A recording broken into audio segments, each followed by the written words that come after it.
गरीबी एक अभिशाप की तरह है जिसमें होकर एक गरीब परिवार न तो चैन की नींद सो पाता है और ना चैन की रोटी खा सकता है। ऐसे ही दुख भरे हालातों से नरेश का परिवार होकर गुजर रहा था, जहां एक गरीब सी झुग्गी में टूटा फूटा मकान, जिसके बाहर गलियों में गंदी नालियां बह रही थी, मक्खी मच्छर भिनभिना रहे थे। भारती, भात बना कि नहीं और कितनी देर लगेगी? जी बस 2 मिनट रुक जाइए, चावल तैयार होने वाला है। कितनी देर से चावल चढ़ा रखा है। भगवान जी, अभी तक कुकर में सीटी नहीं लगी है। कहीं नरेश जी बिना खाना खाए ना चले जाएं, वरना सारा दिन भूखे रह जाएंगे। एक काम करती हूँ, इकट्ठे 2-4 उपले चूल्हे में डाल देती हूँ। आंच तेज जलेगी तो सीटी जल्दी लग जाएगी। जैसे ही भारती तेज आंच करती है तो सारा पानी कुकर के बाहर निकल जाता है। वो कुकर खोलकर देखती है। अरे नहीं, चावल तो एकदम साबुत हैं, अभी तैयार भी नहीं है। लगता है फिर से कुकर खराब हो गया, इसलिए सीटी नहीं लग रही।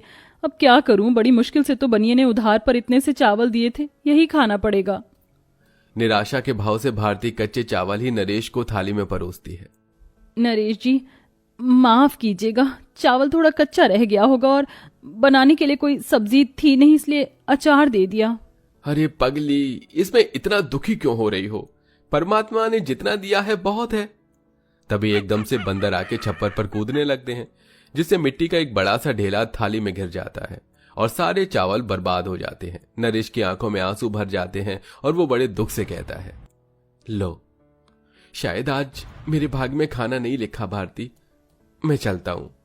तभी भारती कुकर ले आती है। अजी, कुकर दोबारा से खराब हो गया, इसको बनवा ले आना। पास में ही मैली गुदरी के बिछौने पर गठिया रोग से ग्रसित ससुर राम प्रसाद पड़े थे और सास गोमती बोलती है, अरे भारती बहू, किस लिए बार बार इस कुकर को बनवाकर पैसे बर्बाद करवाती है? पहले ही काम धंधा नहीं नरेश के पास, किस जतन से वो हम सबका पेट भरवा रहा है जानती है। पर माँ जी, ये कुकर इकलौता सहारा है, आपको मालूम तो है, जिसमें भात बनता है। उस पतीले की पेंदी फूट गई है और कई बर्तन भी खराब हो गए। इकलौता ये कुकर ही खाना बनाने का सहारा है माँ जी, बहुत इस्तेमाल में आता है। लाओ तुम ये कुकर मुझे दे दो भारती, मैं बनवा ले आऊंगा। इतने के बाद नरेश काम पर निकल जाता है। तभी 5-6 साल की शालू पलक खाना मांगती है। मम्मा मम्मा, मुझे बहुत जोर से भूख लगी है, ताना दे दो। ले ले मेरी प्यारी बिटिया रानी को भूख लगी है, मैं तुम दोनों को एक ही थाली में दे दूं खाना, खा लोगी? हाँ मम्मा, मैं खा लूंगी, पर आपने खाने में क्या बनाया? मुझको आज सब्जी पूरी खाने का दिल कर रहा है। शालू की सब्जी पूरी खाने की फरमाइश सुनकर उस गरीब लाचार माँ का दिल मचल जाता है। वो डबडबाई आंखों से कहती है, शालू बेटी, मैंने केवल चावल बनाया है, तुम दोनों नमक तेल से खा लो। मुझको नहीं खाना है नमक तेल चावल, वो बिल्कुल भी टेस्टी नहीं होता। मम्मी, हमारे अड़ोसी पड़ोसी तो डेली डेली कितना स्वादिष्ट खाना खाते, तुम भी बनाओ ना। शालू, तू तो मेरी समझदार बेटी है ना, तुझको पता है ना पिताजी का काम नहीं चल रहा, ऐसे जिद नहीं करते, खा ले मेरा बच्चा। फिर मन मारकर दोनों बच्चियां खाने लगती हैं तो सास रोते हुए बोलती है, समझ में नहीं आ रहा विधाता, तू क्यों सारी परीक्षाएं मेरे ही गरीब परिवार से ले रहा है? अब और गरीबी सही नहीं जाती भगवान जी। माँ, तुम रो मत, चुप हो जाओ, भगवान जी सब कुछ ठीक कर देंगे। ऐसे ही दिन ढलता है। नरेश सारा दिन लेबर चौक में बैठा रहता है। भगवान जी, पूरा दिन गुजर गया, आज तो 1 रुपया नहीं कमाया। घर पर राशन पानी कहाँ से लेकर जाऊंगा, क्या करूं? मन शांत करने के लिए वो कुछ दूर में बसे जंगल में आके पेड़ की छांव में आराम करने लगता है। तभी एक 70-75 साल का बूढ़ा कमजोर आदमी सिर पर पिटारा लिए जा रहा था। राम, अरे कितना कड़ा घामा हो रहा है। कोई बात नहीं, थोड़ी दूर और जाना है। बुजुर्ग के कमजोर शरीर को देखकर नरेश को उस पर दया आ जाती है। लाइए बाबा, ये पिटारा मैं उठा लेता हूँ। अरे तुम्हारा बहुत बहुत धन्यवाद बेटा, लाओ तुम्हारा कुकर मैं ले लेता हूँ। अरे नहीं नहीं काका, रहने दीजिए। बेटा, तुमने भी तो मेरा बोझ उठाया है, तो मेरा भी फर्ज बनता है कि मैं तुम्हारा बोझ उठाऊं। जीवन की गाड़ी ऐसे ही चलती है, मुझको बस 2 कोस दूर ही जाना है। नरेश रास्ते पर उस बुजुर्ग आदमी से बात करते हुए चल रहा था। तभी दूर एक उजड़ी पड़ी हुई झोपड़ी के पास रुक जाता है। बस यही रख दो, यही मेरा गरीब खाना है।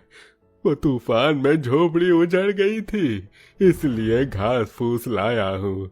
इसे ठीक करवा दोगे क्या? जी जी काका, क्यों नहीं। नरेश उस बुजुर्ग की पूरी झोपड़ी की छत में फूस लगाकर एकदम बदल देता है, लेकिन अंदर ही अंदर उसे अपने परिवार वालों की चिंता भी खाई जा रही थी कि आज सब क्या खाएंगे। लीजिए काका, हो गई आपकी झोपड़ी तैयार। अरे, तुमने इस बूढ़े का टूटा घर तिनकों से फिर बना दिया। कहो, मैं तुम्हारे किसी काम आ सकता हूँ? सुनते ही नरेश के दिल के अंदर का रंजो गम आंसू बनकर झरझर बहने लगा। उसने अपने घर की सारी व्यथा बताई। काका, पता नहीं भगवान क्यों इतने दुख दिखा रहा है। घर में जवान बहन है, उसके हाथ पीले करने हैं, बूढ़े माँ बाप हैं, बेटियां हैं, पत्नी है। मैं किसी के लिए कोई फर्ज नहीं निभा पा रहा हूँ। अरे बेटा, धीरज धरो। ईश्वर सच्चे इंसान की परीक्षा तो लेता है, लेकिन उसका हाथ भी नहीं छोड़ता। लाओ, मैं तुम्हारा कुकर बना देता हूँ। पर काका, आप कैसे? अरे, मैं लोहार हूँ ना, औजार से लेकर बर्तन भी बनाता हूँ। वो बूढ़ा व्यक्ति कुकर पर छेनी चलाता है। उसके छूते ही कुकर में सोने सी रोशनी भर जाती है और जाते वक्त वो बुजुर्ग काका मंद मंद मुस्कुराते हुए बोले, जाओ बेटा, आज तक तुम्हारे घराने ने जितने भी आंसू बहाए हैं वो आनंद में बदल जाएंगे। तुम्हारा भाग्य बदलने जा रहा है। नरेश कुकर लेकर घर लौटने लगता है। तभी आधे रास्ते में पहुंचने पर एक लूला लंगड़ा मुसाफिर उसे खाना मांगता है। थाना थाना, ओ भाई, मुझको खीर खाना है, खीर। नरेश ने बोझिल दिल से कहा, क्षमा करना भाई, मगर तुम्हें देने के लिए मेरे पास कुछ भी नहीं है। इतने में कुकर हीरे की तरह चमकने लगा और लबालब खीर से भर गया, जिसे देखकर नरेश आश्चर्यचकित हो गया।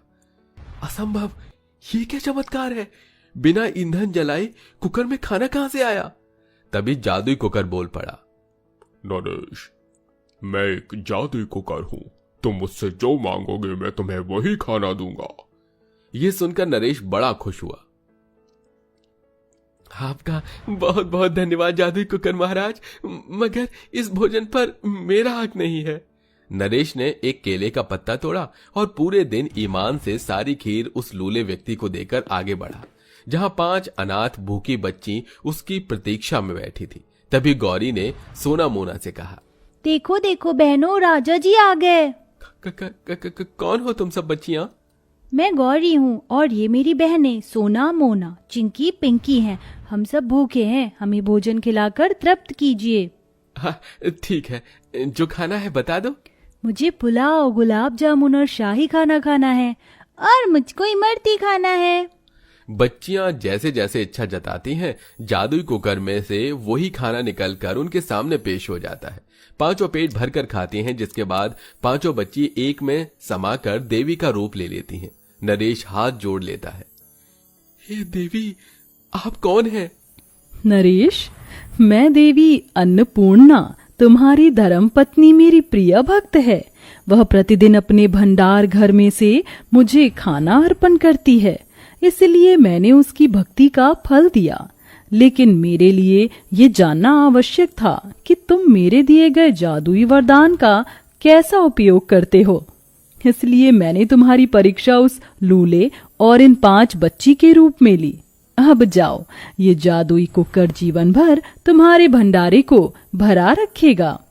ये बोलकर देवी अन्नपूर्णा जादुई कुकर के अंदर समा जाती हैं।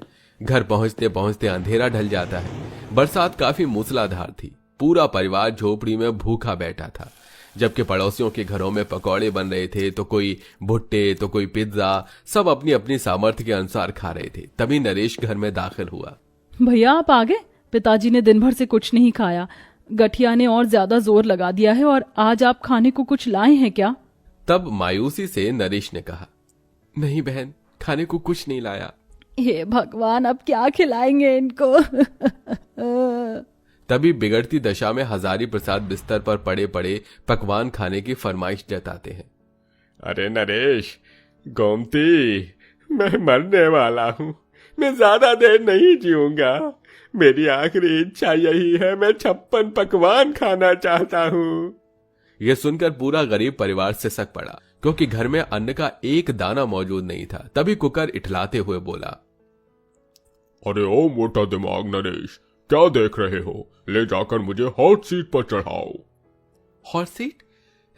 क्या भला है? तुम क्या कहना चाहते हो जादुई कुकर? अरे बिन पैंदी के लोटे, मुझे ले जाकर चूल्हे पर चढ़ाओ। नरेश ने जादुई कुकर को चूल्हे पर रख दिया। कुकर में से किसी खरे सोने के समान रोशनी निकलने लगी और तरह तरह के पकवान जैसे बालूशाही, मटर पनीर, शाही पनीर, पालक पनीर, भुजिया, गुजिया, शाही टुकड़ा, मिठाई, सबसे भरी 56 भोगों की थाली आ गई। पूरा गरीब परिवार जादुई कुकर के अनोखे जादू को देखते रह गया। तभी जादुई कुकर कॉमेडी करता हुआ बोला, अबे आंखों से कत्ल करने का इरादा है क्या? हाँ, चलो जल्दी जल्दी बुढ़ऊ गद्दा को पकवान खिलाओ। ये भगवान, ये कुकर है या जिनका खजाना कैसे पटर पटर बोल रहा है? बहू, चीटी तो काट, कहीं मैं सपना तो नहीं देख रही? जी माँ जी। भारती अपने सास को जोर से चींटी काटती है। मतलब कि हमारे घर में हकीकत में जादू वाला कुकर आया है। प्यारे जादुई कुकर, मैंने आज तक कभी पुलाव नहीं खाया, तुम दोगे? बिल्कुल मिलेगा, जादुई कुकर में सब मिलेगा। अगले ही पल जादुई कुकर लबालब पुलाव से भर गया, जिसे देखकर गरीब गोमती फूले नहीं समाई और पेट भर कर खाया। फिर बच्चों ने भी अपनी फरमाइश का खाना मांगा। जादुई कुकर, हम दोनों को मंचूरियन और चाउमीन खाना है, तुम दोगे?